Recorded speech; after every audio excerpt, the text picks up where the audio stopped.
Sometimes our people disagree with you, but I mean, I understand some of your approach. I mean, sometimes we take a hard bite. It helps us as politicians. Nowadays, when I listen to you, I even panic.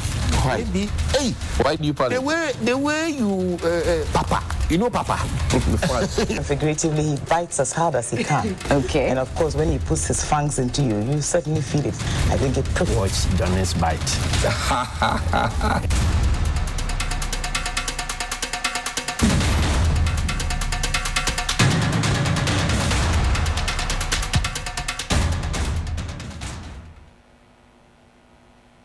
You know, I've watched you. Sometimes our people disagree with you, but I mean, I understand some of your approach. I mean, sometimes we take a hard bite. It helps us as politicians. Nowadays, when I listen to you, I even panic. Why? Hey, Why? Bismillahir-Rahman-Rahim. Alhamdulillah Rabbil Alameen. Hasbunallah wa ni'mal wakil. The Lord is my light and my salvation. Whom shall I fear? And yea, though I walk through the valley of the shadow of death, I will fear no evil, for you art with me. Thy rod and thy staff, they comfort me. Thou preparest a table before me in the presence of my enemies. You anoint my head with oil. My cup runneth over, and surely goodness and mercy shall follow me all the days of my life. And I will dwell in the house of the Lord forever and ever. Amen. Assalamu alaikum. It's Tuesday. Welcome to Johnny's Bite. Thank you to Grandpa Clothing for my outfit, and belated happy birthday one more time to Kofi Otredaku, fantastic human being by all standards. This morning, I came to remind all of us of a pledge that was once made to all of us, that Accra will become the cleanest city by the close of a certain tenure, 4-year tenure. We have had 8 years, and I'm sad to announce to you that Accra is not only dirty, but it is also very dark. The street lights are not working, traffic lights are going off, road markings are almost non-existent. Reflectors are not there. So Accra is not only dirty, it is also dark. And then you want to pause and ask yourself, so where's all the money that we were supposed to have pushed into making Accra the cleanest city? Mind you, somebody got a chieftaincy title for it. Ni Kwaku Okuja Amande First. I'm sure that the late dentist Kofi, who was the king of the English Alata area, he will be turning in his grave. Accra is very, very dirty. Look, see, we invested money into waste bins that were put at strategic places within the city. They are all gone. We spent money, in fact, $43 million US. We say we're going to clean the odor. I think the money, the $43 million fell into the odor and quickly went under the sand. We can't find it. Accra is very, very dirty. And to add to the debt that Accra currently has, you will find a situation where there's a growing number of street children, or if you like, beggars, street beggars, with their parents on the streets. And I get to the SGSSB junction right after Paloma, in between towards the Nkrumah Circle, towards the Circle Dubai. And you find under the tree, right opposite bus stop, you know that area, that Samsung area, you find under the trees, in the median, there's a growing number. There used to be just 3-4 kids. Now it's a whole squad, a whole crowd. And you find police right under the traffic lights too. They can't be bothered. And I say that number of children that are growing up there, they are not getting the right kind of love. They are not getting the right kind of shaping to grow up. You are this morning taking your child to an international school.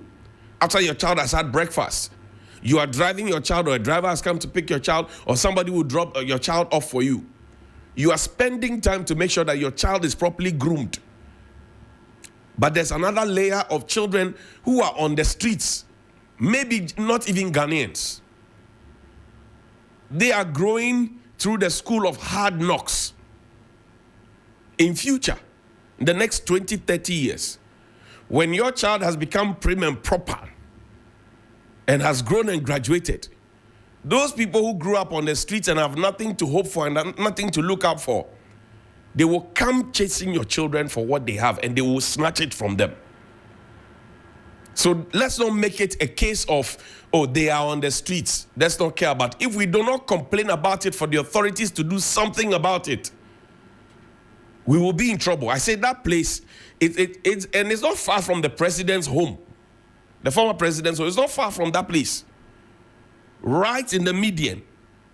If you go further down to the Nkrumah Circle itself, right under the bridge, you find people, able-bodied young men and women, sleeping there in the hot afternoon. They bring their mattresses, they lay there, and they lie down and sleep, and the police are nearby. Maybe that's not their job. But I'm saying that the growing numbers, we must be careful as a country.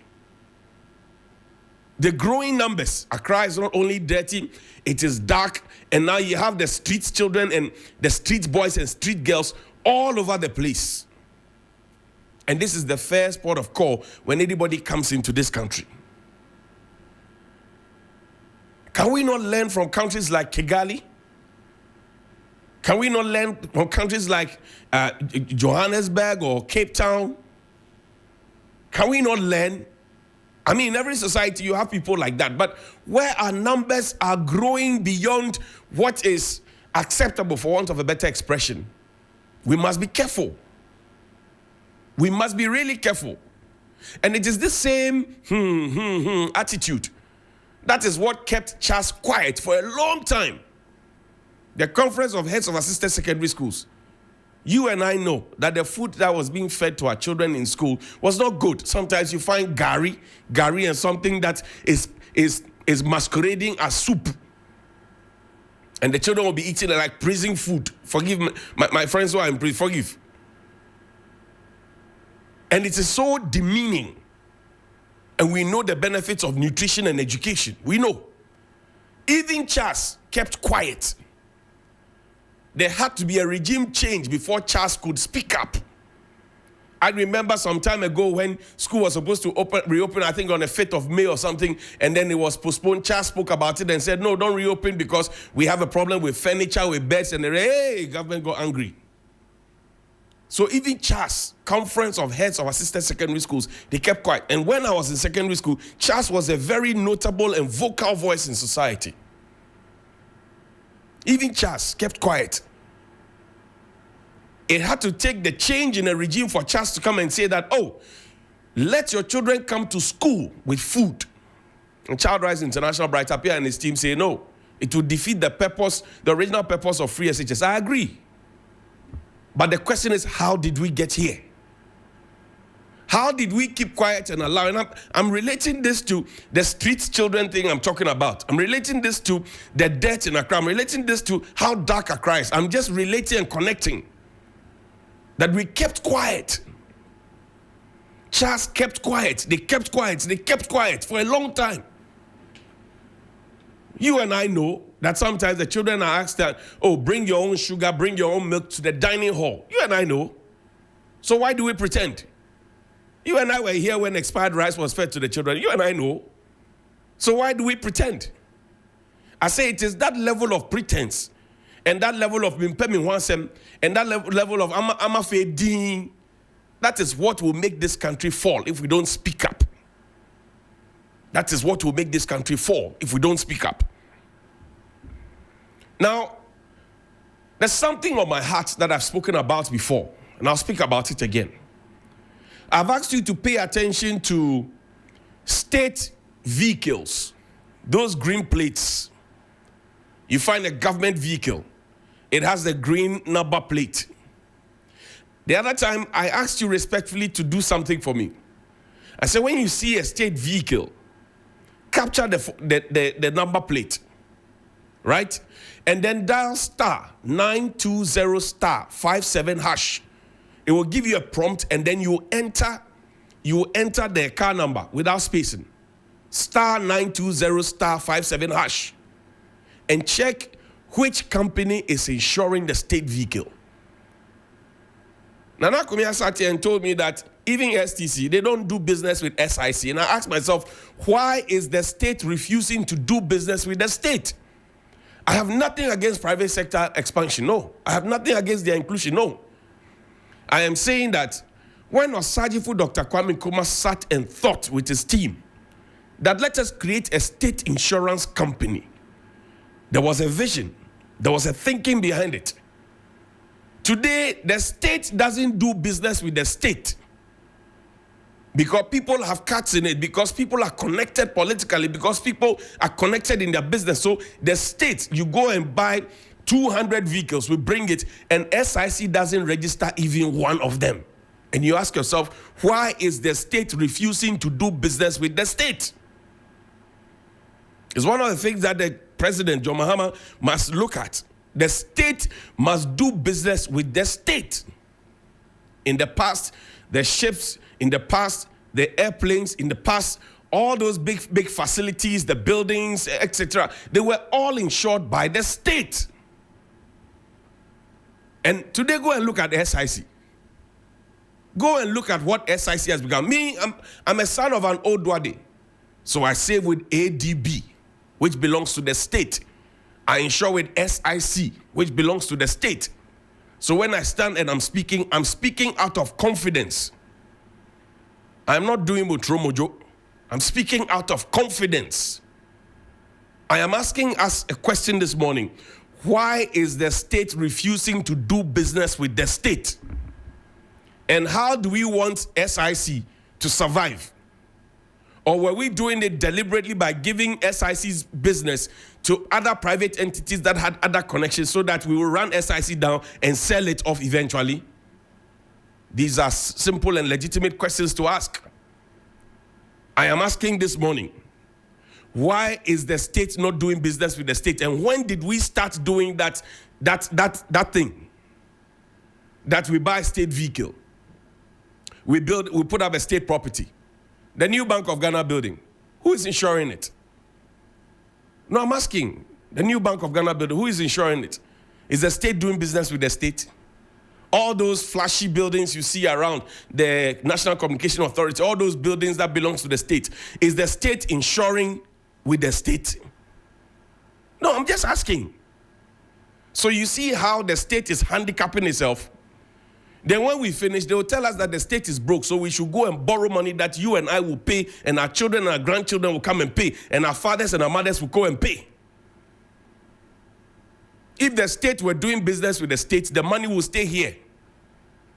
If for nothing at all, Dr. Indum had a module. His module was to do business with himself. He had a conglomerate that was doing business. He needs takeaway parks. Coconut Grove will buy takeaway parks from his takeaway. He has almost everything. He set up a whole empire until we decided to crush him because we saw him as a political, opponent. So we crushed him. We didn't care who was in his employment. We didn't care the families who were going to be affected. We didn't care whose acts would be. We didn't care about anything. His investment, his emotional stress. We didn't care about anything. All we needed to do was crush him. Finish. Crush the man. And you go around the country, you see GM Bank buildings and you see GM Bank containers. There I say that they were actually the bank that had the most branches in this country. Today, go and see. Some overgrown with weeds. We are just a wicked lot of people. Finish. And we are not kind to ourselves. We are just not kind to ourselves. We are wicked and not kind to ourselves. We just crush the man. Finish.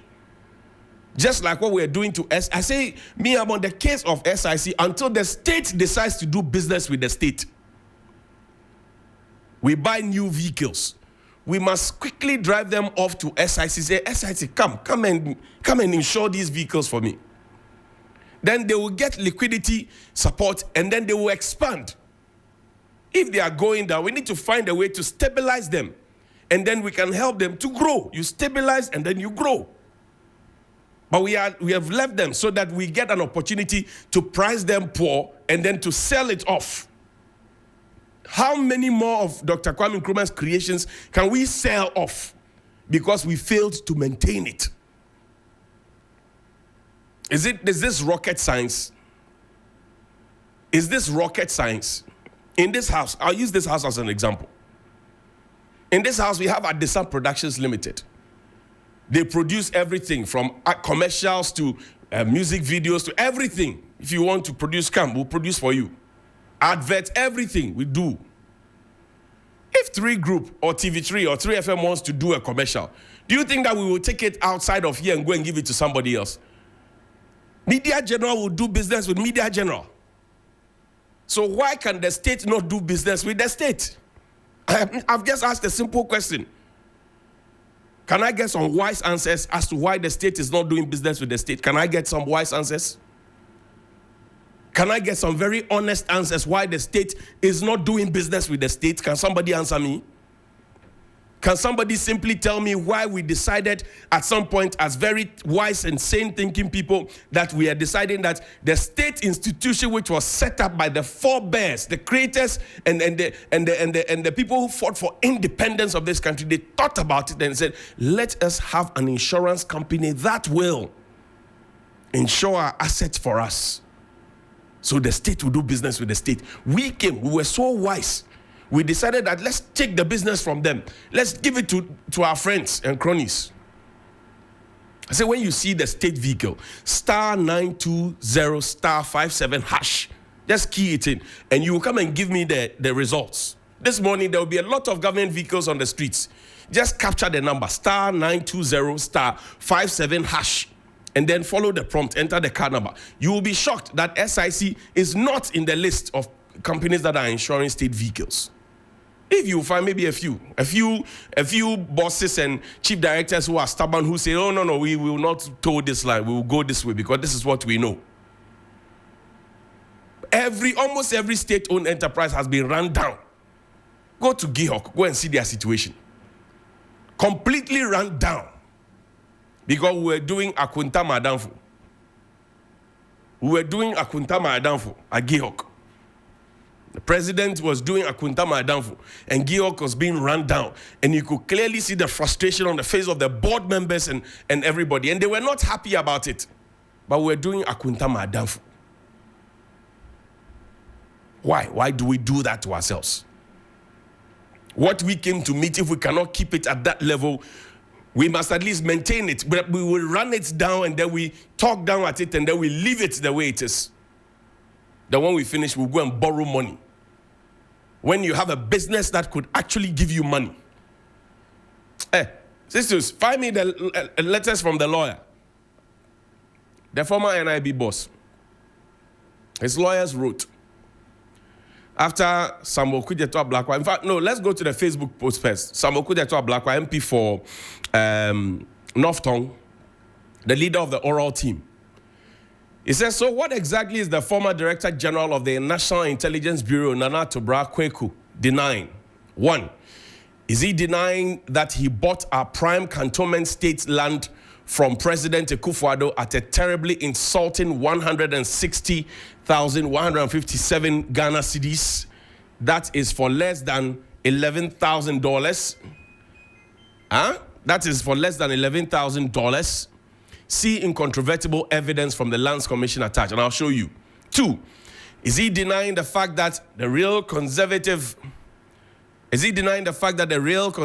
market value for that piece of land is in excess of $700,000? That's 10.5 million Ghana cedis. Is he denying that his government failed to comply with the Land Use and Special Act 925 by not seeking parliamentary approval when they claimed to have carried out rezoning? Is he denying that he caused an assign to reach out on this matter? I honestly don't understand what his denials are about. Indeed, let's go to that one. Indeed, interesting days ahead. There's another one, another screenshot. And I want us to put the matters in perspective. So I'm reading exactly what was on the page of the Member of Parliament for North Tongue. I'm going to read it. This is why I get even more convinced every passing day that my private member's bill seeking to prohibit political appointees and politically exposed persons from buying state assets must be passed without further delay. And this shall surely happen in this ninth parliament. I am excited that President Mahama gives us hope that the era of state capture is over. For God and country, Ghana first. Now, let's see the lawyer's letter. It's on a violet letterhead. The lawyers for the former boss of NIB, they wrote this: Savior Kwaku Kuje, Perpetual Kuje, all of them. They are with Kuje at law, legal practitioners and notary public. Press statement. National Intelligence Bureau Director General denies allegation of contacting Operation Recover or Loot Oral Committee. We asked for Nana Atobra Kweku, the Director General of the National Intelligence Bureau. Our client's attention has been drawn to widespread publications attributed to Mr. Martin Kpebu, a member of the Operation Recover or Loot Committee, alleging that our client, following engagement with the Oral Committee, has agreed to surrender a parcel of land belonging to the state, and that in consideration, the Oral Committee will not pursue further action against our client. We are instructed to say that the statements made by Mr. Martin Kpebu on Key Point, a television show aired by TV3, subsequently republished by several media outlets, are contrived, false, and without any basis. Our client has neither contacted nor engaged any member of the Oral Committee, particularly Samuel Kwejetua Blakwa MP, in relation to any government land, contrary to the claims by Mr. Martin Kpebu himself, a member of the committee. Further, we are instructed to say that our client is not in possession of any illegally acquired government land as falsely peddled in the media. We urge the public to disregard these false statements calculated to injure our client's reputation and call on the private legal practitioner, Martin Kpebu, to retract the utterly false and defamatory statements published about our client, failing which our client may resort to necessary legal action to vindicate his name and rights. Thank you. Savior Kwaku Kuje is the counsel for Nana Atobra Kweku. Now let's see the documents, the land documents, which was shared on the page of Samuel Kwejetua Blakwa MP for North Tongue, and we'll read it together so that you don't come and say that we are making this up. It says this lease is made on the 11th day of May 2021 between the President of the Republic of Ghana, hereinafter called the lessor, which expression shall, where the context so admits or require, include his successors in office and his duly authorized officers and servants, acting by chairman of the Greater Accra Regional Lands Commission of the part on the one part, and Nana Atobra Kweku of the Post Office Box CT 10519, Cantonments, Accra, in the Greater Accra region of the Republic of Ghana, hereinafter called the lessee, which expression shall, where the context so admits or requires, include his personal representatives, successors, agents, sub-lessees, and assigns of the other part. 1. Whereas, by virtue of a certificate of title with land serial LS number 252/36, dated the 20th day of March 1936, the government compulsorily acquired a piece of parcel or land, including the Gifford Road layout extension area at Cantonments, Accra, for an aerodrome. Airport, Shikpong, Airport Asasi. That was the intention. 1936. Keep in mind. B. Whereas by a certificate of allocation dated the 16th day of October 1959 and recorded LS number 881/59, all that parcel of land measuring an approximate size of 34.51 acres, plan number LD 4091/28579, described in the schedule thereunto, hereinafter called the acquired land, was allocated to the Chief of Agricultural Officer. There's something there. For stores, etc., for Division of Agriculture. C. The lessee has applied for allocation of a portion of the land, and the lessor has agreed to lease a portion of the land known as plot number 8, block 15, measuring an approximate area of 0.24 acre, subject to the terms and conditions herein contained. 2. Now this deed witnesses as follows. In consideration of the sum of 160,715 cedis paid by the lessee to the lessor as premium, the receipt of which payment the lessor hereby acknowledges, and in further consideration of the payment of the annual ground rent hereinafter, stated that the observance and performance of the covenants stipulate, and it's another page. Conditions herein contained, the lessor hereby leases to the lessee that all that piece of land known as plot number 8, measuring an approximate area of 0.24 acres, situate within the Gifford Road layout extension area at cantonment in the Dadeko Topom Municipal Assembly in the Greater Accra region of the Republic of Ghana, to have and to hold same unto and to the use of the lessee for a term of 99 years with effect from the first day of January 2021, yielding and paying therefore unto the lessor an annual ground rent of 6,720 cedis, payable yearly in advance on or before the first day of January in every year. The payment for the period from the first day of January 2021 to the 31st day of December 2021 having been made on or before the execution of that lease, which said amount shall be subject to revision by the lessor every 5th year of the term hereby granted. The lessor covenants with the lessor, the lessee covenants with the lessor as follows: to pay the said annual ground rent, blah blah blah blah blah. So we have seen the figures that we're talking about. Somebody asked the question that even Amomole, if you want to buy a piece of land at Amomole, how much does it cost? A cantonment land. So I've read Samuel Kwejetua Blackwell MP's Facebook page thing to you. I have read the agreement to you. I have also read the press release from the lawyers. Now, there's one with the photo. They said Nana Tobra, his photo. This is a document. So let's put them out so that nobody comes to say that we are redacting when we are not supposed to be redacting. There's one. Okay, so that's the former NIB boss, Nana Tobra. He used to be with the Dankwa Institute. Now it's Nana Tobra. Here it was lawyer Alex Queno who signed the thing as well. Good morning to lawyer Alex Queno, my own church member. So this is it. Now, maybe, just maybe, could this be the reason people were not happy about Operation Recover or Loot? I'm asking. Could this be the reason that people said, oh, Operation Recover or Loot is not necessary? Could this be the reason? I don't know. The government is only, 8 days in office out of the first 120 days.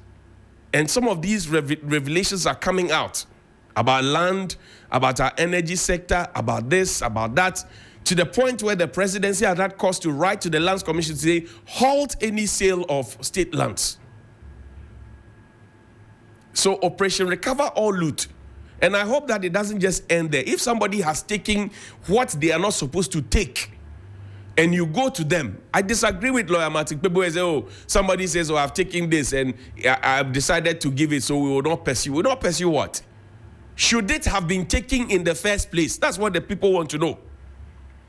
The citizens of Ghana did not vote for the NDC to come and say, oh, he took it, so we have collected it, so that ends the matter. No. There's somebody languishing at Insawam now, in jail now. Conspiracy to steal and stealing. There's somebody there in Insawam right now as we speak. He stole just a bunch of plantain to survive. He's in Insawam. He's eating Zontoli. So I disagree with Martin Kpebu. I'm sure that a lot of Ghanaian youth disagree with Martin Kpebu when he says that, oh, somebody took this and he has returned it. If that is the case, somebody took something and has returned it, so that ends it. Would the person have returned it if there was no Operation Recover or Loot? And if the person so returns it because there's Operation Recover or Loot, must it end there?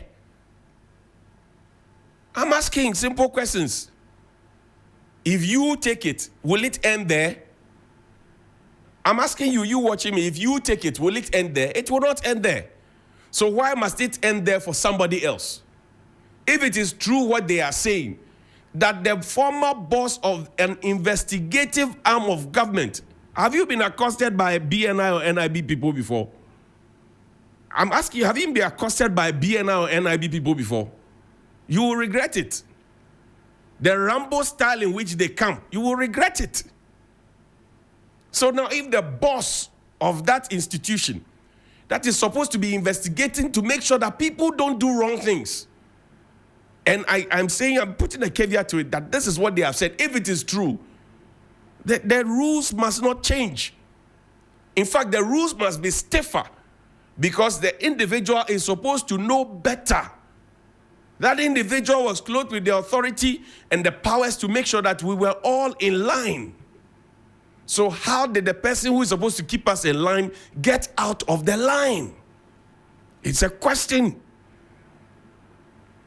If it is true what Martin Kpebu says, if it is true the documents that Ablakwa shared on his Facebook page, if it is true what they are saying, because their lawyers now, his lawyers are now saying retract and apologize, or we will take legal action. We are only looking at the documents on the face of it. We don't know more. We are only speaking to what is there. And we are saying that if what they are saying is true, then the laws must be applied. And I say, look, President Mahama will miss the plot if he so decides that he is going to do this, Enyeshi thing. The people will rebel. They will revolt. I'm telling you. The father for all things must stop. If somebody is seen to have stolen, deal with him like a thief or her like a thief. Finish. Don't say that this one is a thief in tie. No. A thief in t-shirt and a thief in tie is the same. They are all thieves. And where from this bad attitude of holding on to state lands? Not so long ago, we were talking about the parks and gardens land, and all these lands are supposed to be lands for the people of La. I have roots in La. I come from Kwe. I have roots in La. And all these La lands, prime lands in prime areas. Everybody wants to live in those places. And you ask yourself, why? Why? Is it a certain badge of honor or prestige or whatever? What is it? And then you find that the indigenous people who are the people of La themselves have no place to lay their head. I learned with shock that the La Wireless Park, a place where we all used to go and watch football, I heard it's gone. And I asked myself, how? How? So if a thief is caught, the thief must be dealt with as a thief. That is the only way that people will know that you are not paying lip service to fighting corruption. Because in the last administration, a lot of lip service was paid to fighting corruption. Yesterday, I told you one of the things that you must not repeat, Mr. President, is for you to be a clearing agent. Don't ever accept that target. Don't ever be it. Don't ever live it. If you're fighting corruption, fight it to the very end and to the very core. If you are fighting corruption, fight it to the very end and to the very core, to the last drop. That is what the people want to know. That is what the people want to see. It's early days. I am sure that when the ministers have finally been approved and they sit down and they open their handing over notes, the guys will say, I'll come and tell you, I'll reveal to you the things that are hidden. And you know, they say that when somebody sits at the place for a long time and refuses to get up, there are two things. Either the person is feeling lazy to get up, or the person is sitting on something. Either somebody is sitting on something, or the person is feeling lazy to get up. I'm telling you, we must build this country again. We must move away from a dirty and dark Accra. We must move away from it. We must move away from all those street people on the. I've spoken about it. We must move away from it. And what belongs to the state must stay and be with the state. And last but not least, the state must learn to do business with the state.